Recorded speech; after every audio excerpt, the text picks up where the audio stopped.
Assalamualaikum warahmatullahi wabarakatuh. Selamat datang lagi di channel YouTube saya. Pada kesempatan kali ini, saya akan membahas tentang soal-soal yang keluar ketika tes formatif pada modul 1 pedagogik kegiatan belajar 1, yaitu tentang konsep dasar, rasional, dan landasan ilmu pendidikan. Adapun modul ini berdasarkan modul yang saya dapati ketika saya mengikuti PPG pada tahun 2020 kemarin. Baiklah sahabat guru, sebelum kita lihat kunci jawaban dari soal nomor 1 ini, saya gambarkan sedikit bahwasanya ketika kita mengikuti PPG daring, itu ada 10 modul yang harus kita selesaikan, 4 modul pedagogik dan 6 modul profesional, di mana dari setiap modul itu terdapat 4 kegiatan belajar, dan setiap kegiatan belajar itu ada tes formatif. Setelah selesai 4 kegiatan belajar itu dan tes formatif, maka ada yang namanya tes sumatif. Dan satu modul itu kita diberikan waktu untuk 3 hari menyelesaikannya. Sehingga kita memerlukan waktu 1 bulan untuk menyelesaikan 10 modul. Yang terdiri dari 4 modul pedagogik dan 6 modul profesional. Sahabat guru, adapun jawaban yang akan saya berikan pada soal kali ini adalah jawaban yang berasal dari LMS ketika kita mengikuti PPG daring. Dan saya tidak bisa menjamin 100% bahwa jawaban itu benar, saya hanya memberikan jawaban versi LMS. Baik, sahabat guru, langsung saja kita mulai untuk nomor 1. Seorang guru mengajar di dalam kelas dengan metode ceramah, sehingga proses pembelajaran lebih terpusat pada guru, sedangkan siswa pasif karena hanya mendengarkan.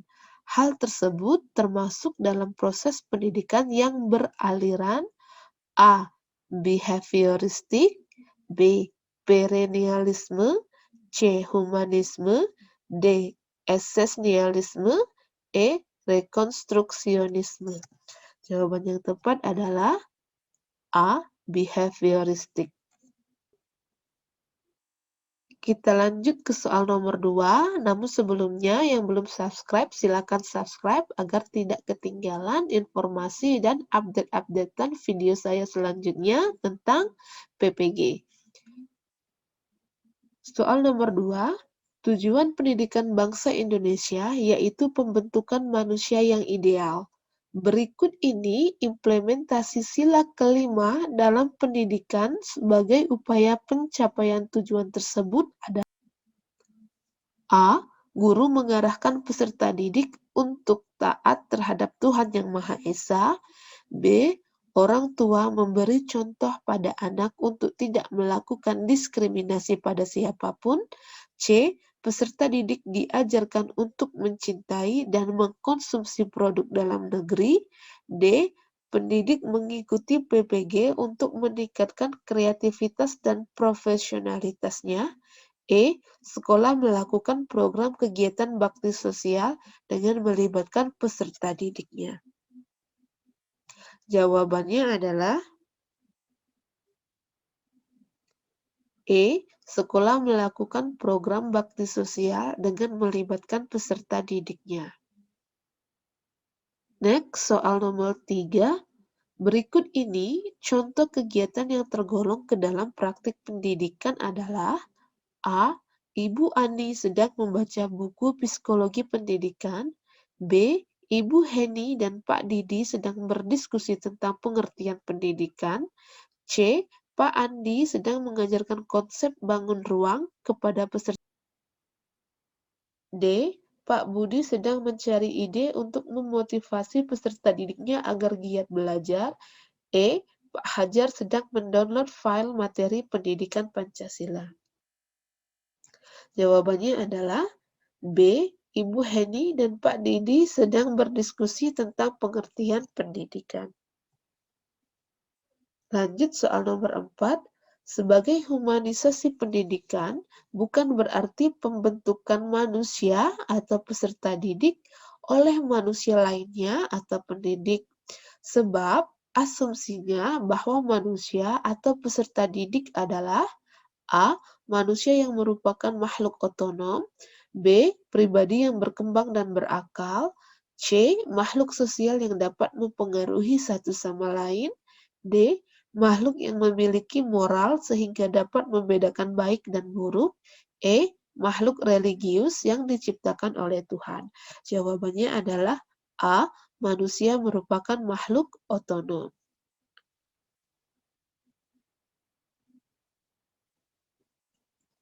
Next, soal nomor 5.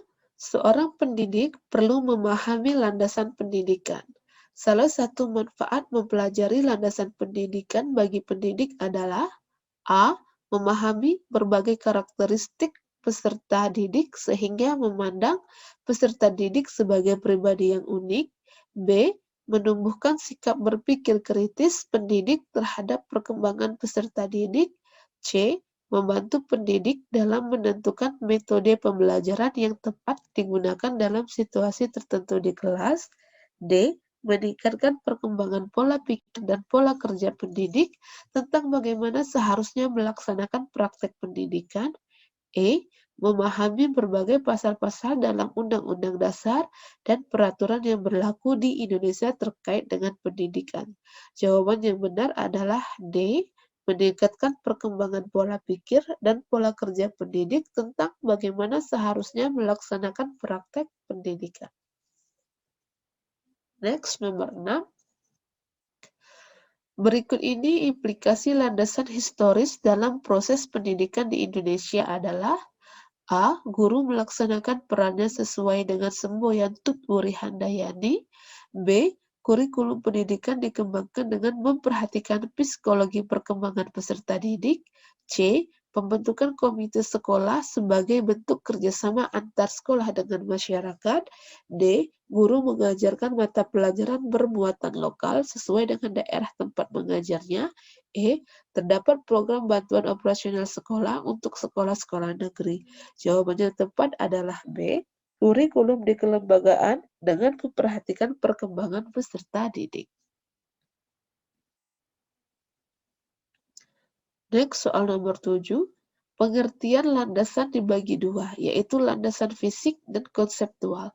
Berikut ini yang termasuk dalam landasan konseptual. A. Kurikulum dan silabus. B. Pancasila dan Undang-Undang 1945. C. Kerangka berpikir. D. Desain bangunan. E. Tujuan pendidikan. Jawaban yang benar adalah Pancasila dan Undang-Undang 1945. Next, nomor 8. Pendidikan harus dilakukan sesuai dengan tahap-tahap dan tugas perkembangan peserta didik.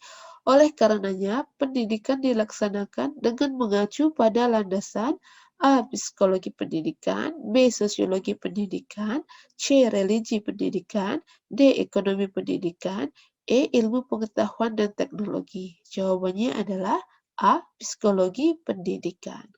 Next, nomor 9. Sila pertama Pancasila adalah ketuhanan yang Maha Esa.